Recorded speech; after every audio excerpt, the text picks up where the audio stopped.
Qur'onning ochiq oyatlariga zid bo'lishiga qaramay, islom dini tarqalgan mintaqalarning ulkan qismida musulmon ayollarga erkaklardan ko'ra past ikkinchi daraja mavjudot sifatida qaraladi. Ijtimoiy hayotda musulmon ayollarning hayotiy haqlari cheklanadi. Islom dinining ayol zotiga bergan qadri va erkinliklari amalda o'z aksini topmayapti. Xo'sh, nega? Ayol zoti bilan bog'liq haqiqatni aks ettirmaydigan xato e'tiqod va amallar nega haligacha davom etib kelyapti? Bu savollarga beriladigan javoblarning ko'p qismi Qur'onga zid bo'lsa ham diniy hukm sanaladigan hadislarda yashiringan. Qur'on oyatlari bilan deyarli teng muqaddas sanalgan va dinlashtirilgan hadislarda yashiringan. دي من الاشياء اللي شافها النبي عليه الصلاه والسلام في رحله الاسراء والمعراج ان هو لما مر على Isro va Miroj voqeasida Alloh payg'ambarga ko'p narsalarni ko'rsatgan va payg'ambar Jabroilga ba'zi savollar bergan. Jahannamning ko'p qismi ayollardan iborat ekanini ko'rgan. هم الحريم لكثره يعني ذنوبهم او لقله معرفتهم بالدين فوارد يبقوا قاعدين مع بعض في مكان واحد Erkaklar faqat erkaklar bilan, ayollar esa faqat ayollar bilan birga qolishi joiz. Ayolning ovozini begona erkaklar eshitishi taqiqlangan, chunki ayolning ovozi avrat. Albatta, ayol kishi gapirishi mumkin, lekin past ovozda va adab bilan gapirishi kerak. Islom dini kelganda ayollarga doim yaxshi so'z so'zlang, ularga yaxshi muomala qiling degandi. Lekin afsuski, ba'zi odamlar dinimizni noto'g'ri tushunishgan. Ayollar vazirlik yoki shunga o'xshash davlat lavozimlarida ishlay olmaydi. النبي عليه الصلاه والسلام فيما معناه تمام Rasululloh deganlarki, mabodo Allohdan o'zgaga sajda qilishni buyurar bo'lsam, ayolni eriga sajda qilishini buyurardim. الزوجه لزوجها Bundan tashqari erkak xotinini xatolarini tuzatmaguncha tark etishi mumkin. تقليد من حقوق المراه عشان تنتبه للاخطاء بتاعتها Xo'sh, Qur'on matni va mantiqiga mutlaqo zid rivoyatlar ayol zoti haqidagi qanday tasavvurni shakllantiradi? Ayollarning yaratilishi haqidagi naqllar hayotiy voqelikda ayollarga qanday o'rin beradi? Islomiy jamiyatlarda ayolga bo'lgan munosabat va ayolga berilgan huquqlar nega Qur'ondagi dinga zid? Qur'onni yetkazgan payg'ambar Qur'onga ochiqchasiga zid hadislar aytgan bo'lishi mumkinmi?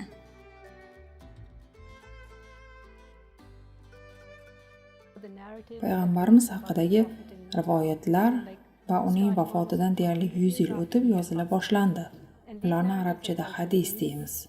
Va islom bilan bog'liq misoginistik ayollarga qarshi nafrat ta'limotlarining aksariyati aslida hadislarda keladi. Ularning hech biri Qur'onga asoslanmagan. Hadislar ancha keyin paydo bo'lgan. Hadislar aslida og'izdan og'izga aylanib yuradigan hikoyalar xolos. Bu hikoyalar avloddan avlodga o'tib kelgan. Biz bilgan birinchi yozma hadis matni payg'ambardan keyin 2-asrga to'g'ri keladi. Ya'ni ular ancha keyin paydo bo'lgan.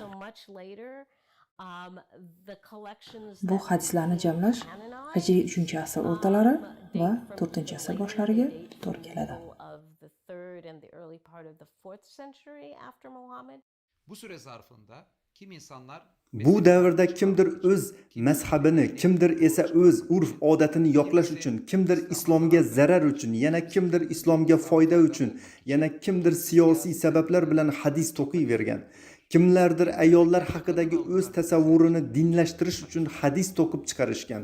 Shuning uchun hadislarni Qur'on va aql mantiqqa ko'ra qayta ko'rib chiqish nafaqat rivoyatchilarga, balki hadisning matniga ham qarash o'ta muhim. çok önemli. How reliable are the hadith? Hadislar qanchalik ishonchli? Hadislar haqida gapirganda biz ularning odamlar tomonidan yaratilganini bilishimiz juda muhim. Buni yaxshi yoki yomon demayapman, lekin hadislarning manbasi va antologiyasi Qur'on manbasi va antologiyasidan juda farq qiladi. Qur'on Allohning haq kalomi bo'lsa, hadislar payg'ambarning so'zlari va amallari deyilgan iddaolardir. Dinin şüphesiz güvenilebilecek Dinning shubhasiz ishonchli yagona manbai bor. U ham bo'lsa Qur'ondir. Payg'ambarimiz alayhissalomga nisbat etilgan ba'zi rivoyatlarni Qur'on va aql tasdiqlasa, fitrat va tabiatimizga zid bo'lmasa, tarixiy ma'lumot sifatida e'tiborga olishda muammo yo'q. Ammo afsuski, davrlar o'tishi mobaynida payg'ambarimizga oid bo'lmagan ko'plab rivoyatlar to'qib chiqarilgani va eski johiliyat davriga e'tiqodi va qoliplari yoki dinimizga kiritishga urinilgan ba'zi ahli kitob e'tiqodlarini aynan hadislar orqali dinlashtirilganini ko'ramiz. Bir kısım alim demiş ki hadis rivayetleri Ba'zi odamlar hadis rivoyatlarini Qur'on chig'irig'ida, ya'ni Qur'ondagi yondashuv iligidan o'tkazish kerak deyishadi. süzgeçten geçirilmelidir demiş. Ba'zi muhaddislar esa yo'q, ularni sunnat deb olaveraylik deyishadi. Sunnat deb ishonishadi. Sünnet diyelim. Ular Bunlar sünnet Qur'ondan farqli hukmlar chiqara oladi. koyabilir. Kur'an'daki bir hükmü Shunday ekan, söyleyebilir. sunnatga Qur'ondan baho bermaylik. Kur'an'a Sunnat bakarak biz uchun sünnet amaliy dastur. değerlendirmeyin. Aksincha, sunnatdan turib Qur'onga baho beraylik deyishadi. Pratik bir kılavuz. Bu uzoq o'tmishdan beri İnsan davom ruhuna etib bile kelayotgan Kur'an'a bakılmış. munozara. Bu çok eski bir tartışma.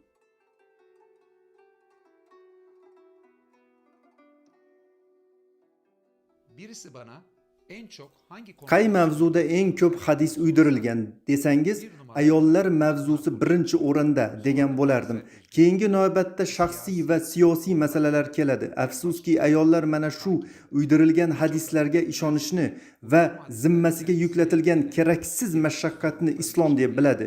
Ularning aksariyati bu uydirmalar ostida ezilib, zulm ko'rib keladi.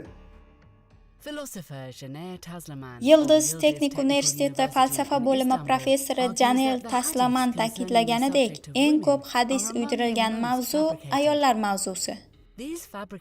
Qur'onga tamoman zid bo'lgan rivoyatlar ayollar hayotini yashab bo'lmas ahvolga keltirmoqda.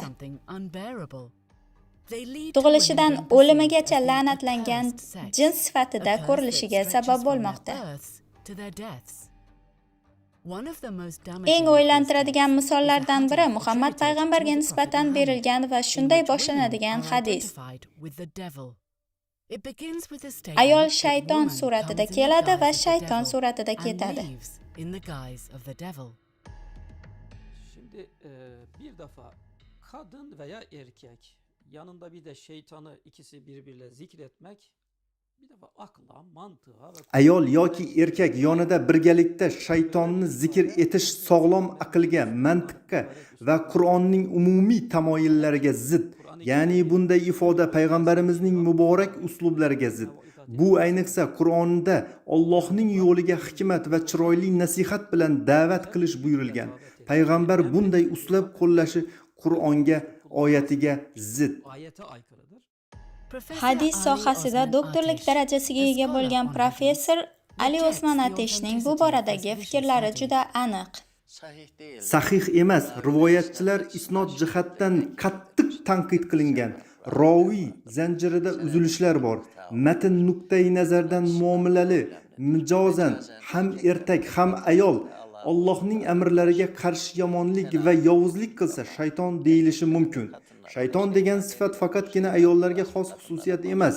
Payg'ambarimizning hech qachon ayollarni shayton deb haqorat qilmagan, xo'rlagan emas. Bu tuhmat. Ekspertlarning fikricha, ayolni shaytonga tenglashtirgan hadislarning ishonarliligi shubhali. Muhammad alayhissalomga nisbatan berib bo'lmaydigan bunday gaplar hatto musulmon erkaklar uchun ham ayol haqidagi tasavvurni ziddiyatli holga keltiradi. Biroq misollar yuqoridagi aytib o'tilgan mavzu bilan cheklanmaydi. Alloh dunyoda ayollardan da ulkan fitna yaratmadi degan hadis bor. Bu odamni juda o'ylantiradi. Mazkur hadis afsuski musulmon urf-odatlariga o'rnashib, ayollar idrokida chuqur yara paydo qiladi. İslam kültüründe özellikle kadının fitne sebebi olduğuna dair rivayetlerin Islom madaniyatida ayniqsa ayollar fitna degan rivoyatlarning yaratilishidagi asosiy sabab Hazrati Oyshaning Hazrati Ali bilan jang maydonida to'qnashgani hamda Jamal voqeasida qo'shinni boshqarganidir. Bu yerda aka-ukalar qoni to'kildi. Aslida sahoba bir-birlarini o'ldirmas edi, lekin qo'shinni Oysha boshqargani bois ana shundan yomon oqibatlarga kelindi. Ya'ni ayol kishi siyosiy voqealarga aralashdi, janjal va fitnaning boshiga aylandi. Lekin Oysha onamiz payg'ambarning ayoli ekani va ismini ochiq aytish iloji bo'lmagani bois ham endi ba'zi gaplarni payg'ambar og'zidan ayttirishga to'g'ri keldi. Rivayetler uydurulup bunlar peygamberin sözleri diye nakledildi.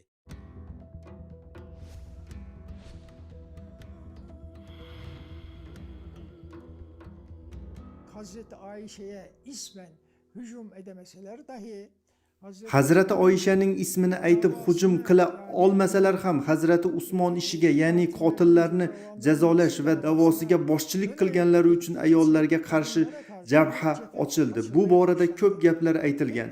Oyshaga ishora qilib simvolik til ishlatilgan. Tanqidlar doimo Oyshaga yo'naltirilgan.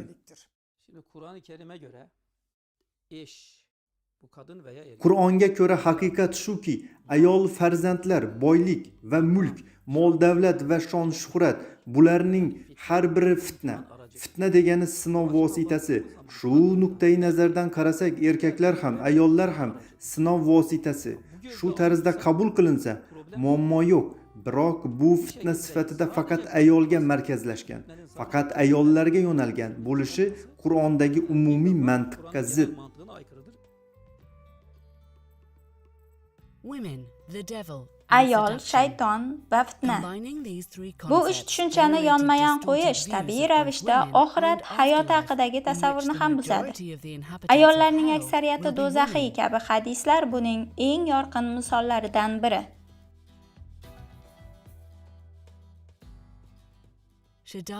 Oksford universitetida zamonaviy islom tafakkuri yo'nalishida doktorlik dissertatsiyasi yozgan Shadad Rahmetulloh Qur'on va hadis o'rtasidagi farqni ta'kidlaydi.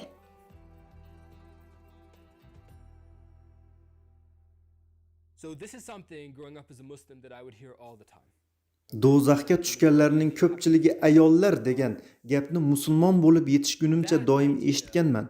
Bunday fikr, bunday tushuncha konkret hadislardan kelib chiqqan.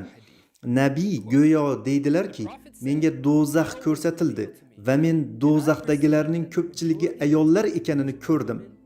Bu hadislarda aytilganlar bilan Qur'ondagi aytilgan gaplar orasidagi aloqasizlikning yaqqol namunasidir. Darhaqiqat, Qur'onning do'zax tarafiga nazar tashlasangiz, jahannam azobi jinslarga ko'ra ajratmasdan tasvir etiladi. Qur'ondagi qiyomat tasvirlarini yana bir bor ko'rib chiqsangiz, jins jihatdan o'ta betaraf ekanini ko'rasiz. Insonning gunohlari ustidagi mahkamaga urg'u beriladi. Shaxs sifatida jinslarga qarab emas. Not on your gender identity. Bu hadisni Anqarada ilohiyatchi do'stimiz tekshirib chiqdi. Natijalar shuni ko'rsatdiki, hadis matni birinchi jumladan tashqari qismi Ibn Mas'ud ismli sahobaning ilovalaridan iborat. Payg'ambarning so'zlari emas. Hazreti Peygamber'e nispet edilen bu tür rivayetlerde kadın karşıtı söylemler, kadın Payg'ambarga nisbat qilingan bunday rivoyatlarda ayol zotiga qarshi gap so'zlar ayollarni aybdor ko'rsatadi. Ularni masalan, odamlar nazarida ikkinchi darajali insonga tushiradigan har qanday tasavvur payg'ambar tilidan chiqishi imkonsiz. Naql etilgan bu rivoyatlar keyingi nasllar tomonidan Qur'onda ko'rsatilmagani uchun arab tiliga yozilgan har narsa payg'ambarga va Qur'onga tegishlidek taqdim etilgan. Kimdir ochiqchasiga yolg'on gapiradi. Odamlar uning arabcha gapirganini uchun rost deb o'ylaydi. yalan konuşuyor. Konuştuğu yalanı Arapça konuşuyor diye millet onu doğru zannediyor.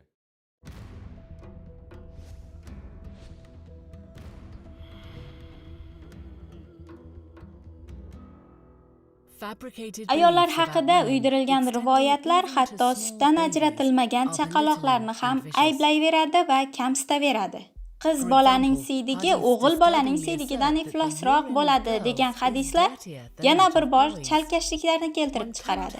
Buni eshitgan odam hayratlanadi. Bu gaplar islomning go'daklarga mehr shafqatiga va Muhammad payg'ambarning bolalarga bo'lgan muhabbatiga qanchalik mos keladi deb so'ragisi keladi. ibn Moja, Abu Dovud, Termiziy hadis to'plamlarida qiz bolaning siydigi o'g'il bolaning siydigidan iflosroq ekanligi aytilgan. Shunga ko'ra siz qiz bolaning siydigini yuvib poklashingiz kerak. O'g'il bolaning siydigini esa yengil harakat bilan toza bo'laveradi. Shofiy buni quyidagicha izohlaydi. Qizlarning siydigi ko'proq iflos bo'ladi, chunki ularning asl yaratilishi go'sht va qon, o'g'il bolaning esa suv va tuproqdan. Shu bois unchalik iflos emas. Ilmiy jihatdan qiz va o'g'il bolalarning siydigi tekshirilganda ikkisi ham bir xil ekani ko'rilgan. Xulosa shuki, qizlar haqidagi uydirmalar qizlarni hali go'dakligidan yomon ko'rsata boshlaydi. Hadisleri kabul veya red konusunda ölçü, temel 3 ölçü vardır. Kur'an-ı Kerim'e, akla ve fıtrata vurmak. Hadislarni qabul qilish yoki rad etishda 3 ta asosiy o'lchov bor. Qur'onga, aqlga va fitratga ko'ra. Xo'p, Qur'onda najosatdan uzoqroq turing deyiladi. Najosat nima ekanligini va qanday poklanishni bilsak, siydik ham najas ekanini tushunamiz. Chunki u tahoratni sindiradi. Aql va fitratga ko'ra deganda ularni biologik tarkibini tekshirish va orada haqiqatdan ham farq bormi, yo'qmi aniqlashdir. Ko'rsangiz, orada hech qanday farq yo'qligiga ishonchim komil. Ayolga nisbatan kamsitish, xo'rlashning bir ko'rinishidir. Hali go'daklikdan tortib to kechirasiz siydigigacha. Affedersiniz, idrarına kadar inerek bir meşrulaştırma temelinin bir örneğidir. Fakat bu rivayetler sahih hadisler olarak Holbuki bu gaplar bizning barcha mashhur rivoyat kitoblarimizda va sahih hadis sifatida o'rin oladi. her vaazda, her din kitabı Ayollar haqidagi har bir ma'ruzada, har bir diniy kitobda bu hadislar mo'tabar manba deya taqdim etiladi. dolayısıyla İslam Shuning toplumu uchun ular musulmon qavmlarda ayollarga bo'lgan munosabatni bunchalik patriarxal tarzda qurilishiga va ayollar ustidan qattiq nazorat o'rnatilishiga sabab bo'lgan. bana göre bu rivayetlerin Menimcha bu rivoyatlarning hech birini payg'ambarimiz aytishi imkonsiz va bunday ehtimol yo'q. ihtimal olmayan rivayetlerdir.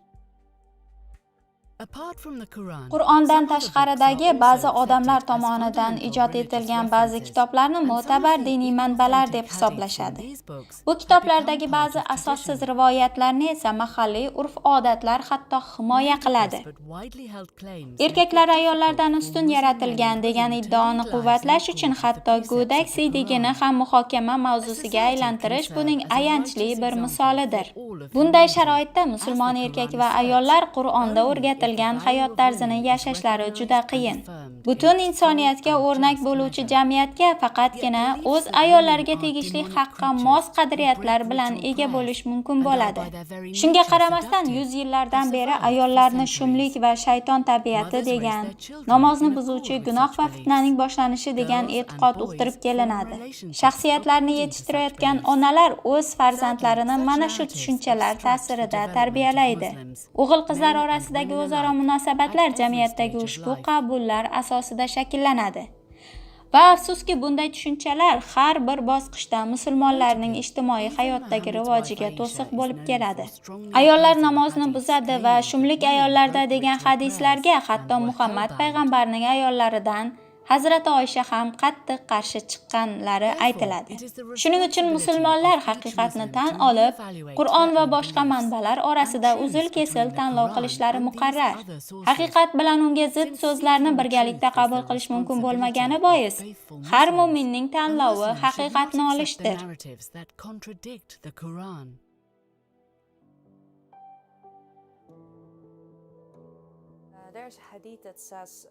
Shunday bir hadis rivoyat qilinadi.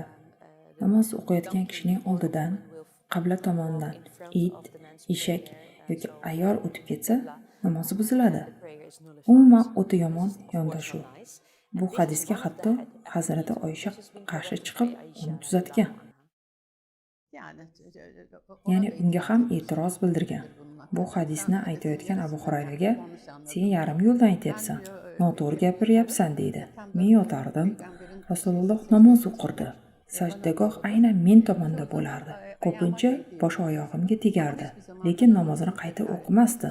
Namozim buzildi ham demasdi. Bekor gap bular. işte efendim... Yana masalan, shumlik 3 narsada: uyda, ayolda, otda. Bu rivoyatni eshitib Hazrati Oysha qattiq jahli chiqadi. Yo bu Abu Hurayra shumlik deganda aslida yahudiylarning botil e'tiqodlari haqida payg'ambar gapirganini eshitib aytgan, ammo yarmini eshitmagan. Xullas, musulmon bularga ishonishi mumkin emas. But there's a verse in Surah Al-Anbiya, Surah 21, verse 107, says, "We didn't send you except as a mercy to the world." Anbiyo surasining 107-oyatida biz seni olamlarga rahmat qilib yubordik deyiladi. That's a criteria for judging. Payg'ambar alayhissalom odamlarga rahmat qilib yuborilgan bo'lsa, u zot haqida aytilganlarga baho berishda ana shu mezonni asos olish lozim. Ilk olimlar uning ahamiyatini tushunib, bu borada fikr bildirganlar. Agar birorta hadis Qur'onga zid kelsa, ishonchsiz bo'ladi. Chunki hadislar Qur'oniy tamoyillarga mos kelishi shart. Bu eng birlamchi shartdir.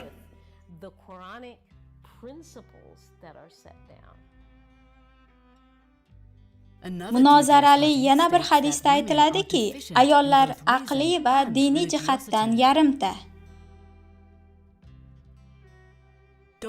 Al-Azhar universiteti doktori Muhammad Emara va boshqa olimlar bu iddao Qur'onga zid va islomda yo'q ekanini ta'kidlaydi.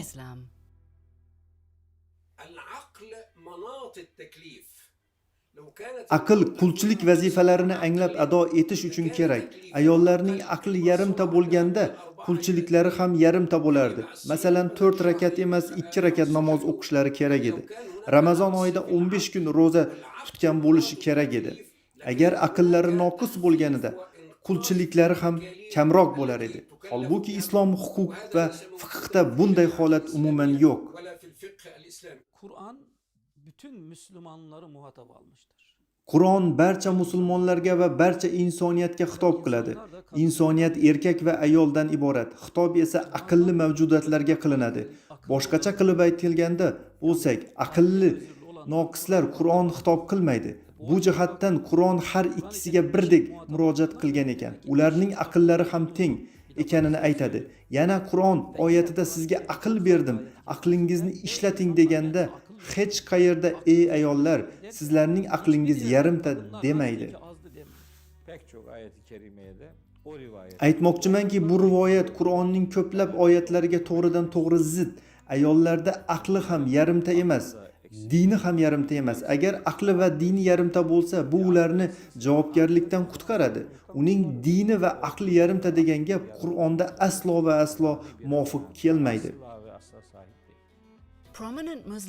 Biz suhbatlashgan olimlar ayolni eriga qul qiluvchi mantiqni Qur'on bilan qo'llab-quvvatlab bo'lmasligini qat'iy ta'kidladilar. Ayol kishi Allohdan o'zgaga sajda qilganida eriga sajda qilishi kerak bo'lardi degan hadislarga keskin munosabat bildiradi.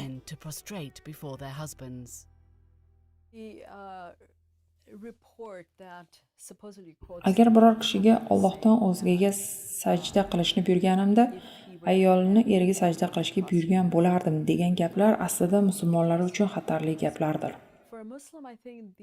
Chunki Qur'onda ibodat qilishga loyiq yagona zot Alloh degan.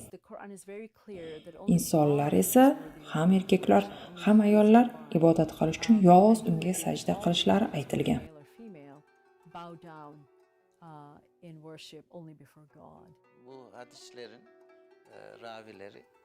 Bu hadislarning roviylari tanqid qilingan. Mudallis kimsalar bor, hadis uydirilgan kimsalar bor, roviy zanjirlari uzilgan. Bundan tashqari matn nuqtai nazaridan ham muammoli. Agar biror kishiga Allohdan o'zgaga sajda qilishni buyurganimda, ayolni eriga sajda qilishga buyurgan bo'lardim degan gapni payg'ambar aytgan bo'lishi imkonsiz. Men bu hadisni payg'ambarga qilingan ulkan tuhmat deb bilaman. Chunki islom dini aksincha insonlarni bandaga qullik, sajda qilishdan qutqarish uchun kelgan. Nima uchun ayollar erlariga qul bo'lishlari kerak? Bu türden rivayetlerin hem Kur'an'a hem akla hem de fıtrata Bunday rivoyatlar ham Qur'onga, ham aqlga, ham fitratga zid ekanini anglash qiyin emas. Erkak va ayol o'rtasida bu ma'noda hech qanday ustunlik yo'q. Erkakning ham, ayolning ham o'zaro haqlari bor. Odamlarning o'zaro haqlari ularning jinsidan ko'ra ustunlik bermaydi. Ayol erkakning qo'li, cho'risi emas. Erkak ham ayolning Robbi emas. efendisi değildir.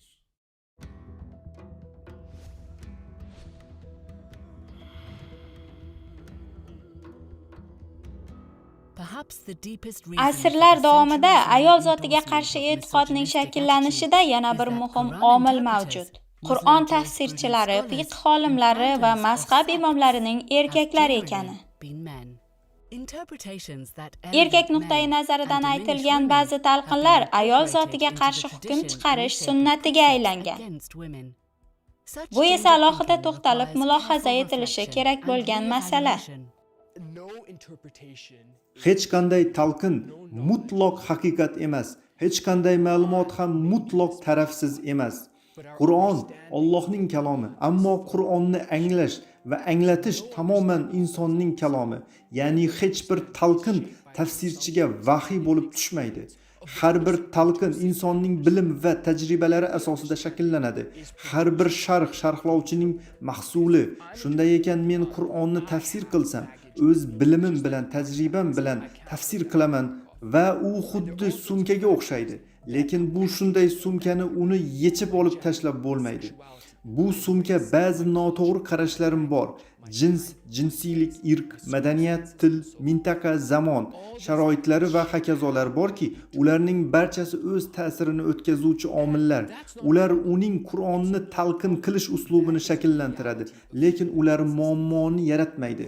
Ular inson borligining haqiqatidir. Bu yerda muammo matnga bir guruh odamlar bergan sharhni mutlaq haqiqatga aylantirilishi. U paytda bu talqinlar bir norma, me'yor holiga aylanadi va agar tafsir tarixiga nazar tashlasangiz, bu an'ana erkaklar hukmronligida bo'lganini ko'rasiz. Bu erkaklar Qur'on tafsiriga o'z erkakparast talqinlarini qo'shganlar. Islom olamidagi muhim va nufuzli ayollar harakatlaridan biri bo'lgan Malayziyada joylashgan Sisters in Islamdan Melissa Axir va Rahimtulla ham ayni fikrda.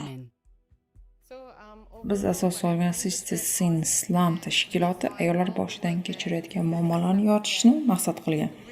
Ta'kidlamoqchi bo'lganim shuki, ba'zida sharhlarni erkaklar yozgani bois ayollar duch keladigan qiyinchiliklar e'tiborsiz qolgan bo'lishi mumkin. Ehtimol har o'qiganimizni yangidan, real va asosli tarzda o'qishimiz kerakdir. Talqin farqlarini 4 mazhab orasida ham ko'ramiz. Kattami, kichikmi farqlar baribir ham bor. Shu bois dinni o'rganishdagi bunday farqlar bo'lishi mumkin ekan. Ehtimol vaziyatni ayollar muammolari nuqtai nazaridan ham ko'rib chiqishimiz mumkindir. Kadınların ikinci sınıf muameleye tabi tutulmasında veya Ayollarga ikkinchi daraja insonday qarash yoki shunday muomala qilishdagi eng katta sabab mana shu yondashuvdan kelib chiqadi. Aslida olganda biz islom ulamolari deb ataydigan kishilar orasida ayollar yo'q. Ya'ni qaror qabul qilish erkaklarda bo'lib kelgan.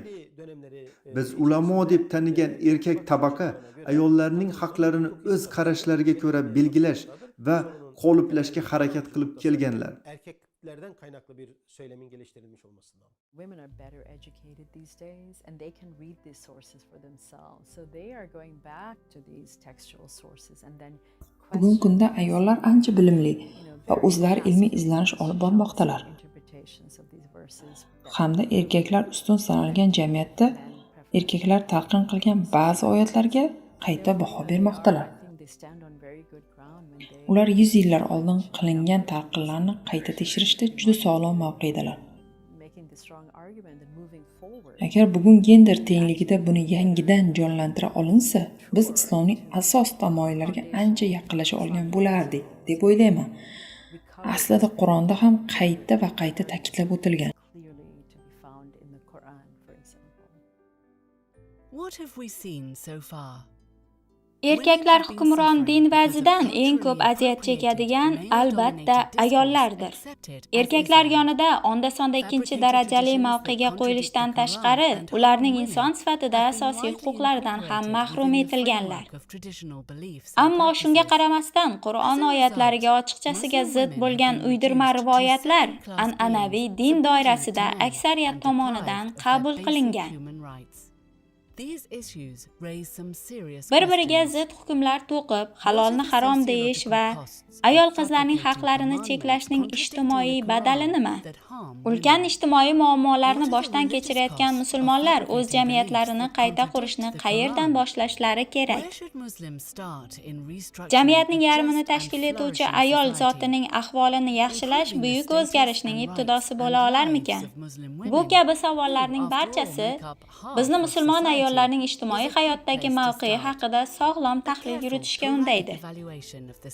Mazkur tahlilga filmimizning navbatdagi bo'limlarini bag'ishladik.